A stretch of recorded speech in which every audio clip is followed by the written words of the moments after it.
चंद दिन पहले तक सिर्फ एस्टेब्लिशमेंट तक हालात थे। हुकूमत से मुज़ाकरात हराम थे। मुज़ाकरात अच्छी बात, मगर बानी पीटीआई की गारंटी कौन देगा? बानी पीटीआई तो दिन में कई रंग बदलते हैं। ख्वाजा आसिफ का एक्स पर पैगाम।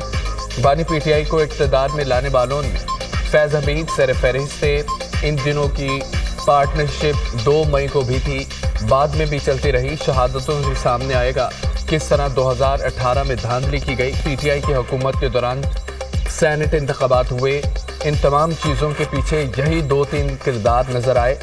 शहादतें आएंगी तो लाजमी तौर पर कुछ ना कुछ असरात होंगे। बानी पीटीआई के मिलिट्री ट्रायल बारे कानून फैसला करेगा। बानी के दौरे इक़्तिदार में बहुत से सिविलियन का मिलिट्री ट्रायल हुआ। सुबाइयत कार्ड खेल रहे हैं, ये आखिरी कार्ड है। सिविल नाफरमानी की तहरीक शुरू नहीं होगी जिसके पीछे पाकिस्तान बैठे हैं। वो पैसे क्यों नहीं भेजेगा?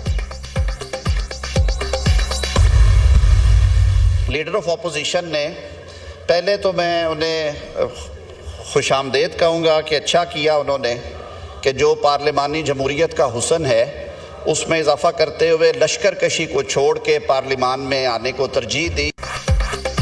मरयूब ने लश्कर कशी छोड़कर पार्लियामेंट में आने को तरजीह दी, इसको सराहते हैं। पार्लियामेंट के फ्लोर पर आकर बात करना अपोजिशन का अच्छा इक़दाम है।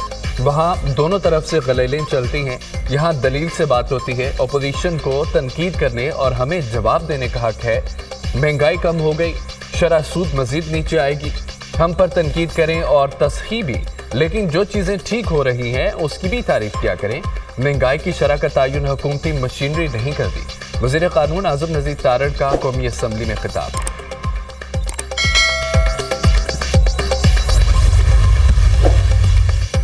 मुस्लिम लीग नून और पीपल्स पार्टी के रहनुमाओं में गैर रस्मी मुलाकात। दोनों जमातों के दरमियान वर्किंग रिलेशनशिप को बेहतर बनाने पर इत्तफाक। राब्ता कमेटियों की बातचीत पर भी इत्मीनान का इजहार।